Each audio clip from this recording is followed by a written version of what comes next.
మీ పేరేంటి? నా పేరు రామరెడ్డి. మీకు ఈరోజు పెన్షన్ వచ్చిందండి? ఎంత వచ్చిందండి పెన్షన్? కూలి డబ్బులు 5,000, నాకు 4,000. 4,000. పోయిన నెల ఎంత వచ్చింది పెన్షన్? అంతేనండి. పోయిన నెల 7,000 కదా వచ్చింది. పోయిన నెల చంద్రబాబు 7,000, 5,000 కూలి అంతే. అంతేనే వచ్చింది. అంతే. సరే, ఇప్పుడు మీకు ఎన్ని గంటలకు ఇచ్చారు పెన్షన్? మాకు 7 పొద్దుట 7 గంటలకు ఇచ్చేసారు. ఏం ప్రాబ్లం లేదు. లేదు. అంతే కదా. ఇప్పుడు చంద్రబాబు నాయుడు వచ్చాడు, రాజధాని డెవలప్ చేస్తానని చెప్పేసి మీరు అనుకుంటున్నారా? అనుకుంటున్నారండి. ఎట్లా చేస్తా అనుకుంటారు డెవలప్?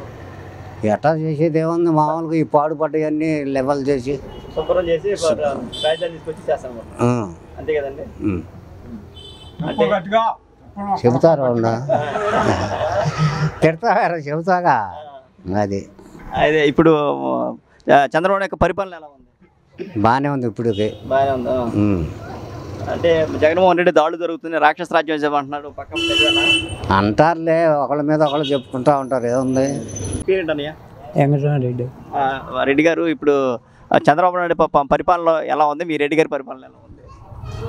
రెడ్డి లేదు, గిడ్డి లేదు, చంద్రబాబుదే బాగుంది. ఒక రెడ్డి అని లేదు, మాలోడని లేదు. మంచి పని చేస్తే ఎవడైనా మనోడే, మంచి పని చేయకపోతే సన్నాసి అంతే. అంటే ఈ నెలలో మీకు ఎంత వచ్చింది? మీకు నాకు 4,000. అది ఎన్ని గంటలకు వచ్చింది? 7, 8 అయింది. పొద్దుటే వచ్చేసింది మీకు దాదాపుగా.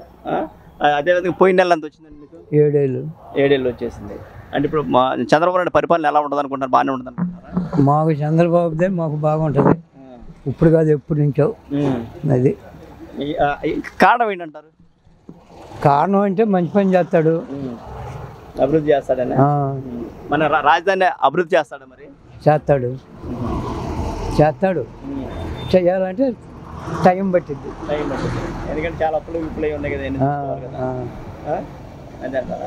ఇప్పుడు మన రాజధానిని, మన రాష్ట్రాన్ని అభివృద్ధి చేస్తామని చెప్పి చంద్రబాబు నాయుడు గారు చూస్తారు, చెప్తున్నారు. పక్క అంటే బోల్డ్ అన్ని అప్పులు ఉన్నాయి. అప్పులు తీసుకుంటూ మన రాజధాని అభివృద్ధి చేయగలరా చంద్రబాబు నాయుడు? ఆ దమ్ము ఉంది, చేస్తాడు. అది కొద్దిగా టైం పట్టుద్ది అంటారా? టైం పట్టుద్ది. ఎందుకంటే ఏమైనా చూసుకో, ఆర్థిక పరిస్థితి బాగలేదుగా. టైం పెట్టిద్దని చెప్పానుగా. కాదండి, ఊరికండి సార్ మాట్లాడదు. ఇప్పుడు ఆయన ప్రభుత్వం ఎలా ఉంది? జగన్మోహన్ రెడ్డి ప్రభుత్వం ఇప్పుడు వరకు బాగానే ఉంది. పరిపాలన బాగానే ఉంటుంది కూడా అంటారా? ఇంకా బాగానే ఉంటుంది. అంటే పథకాలు అన్నాడు, పథకాలు 1 సంవత్సరం పోయినాక మొదలు పెడతాను అన్నాడు. అది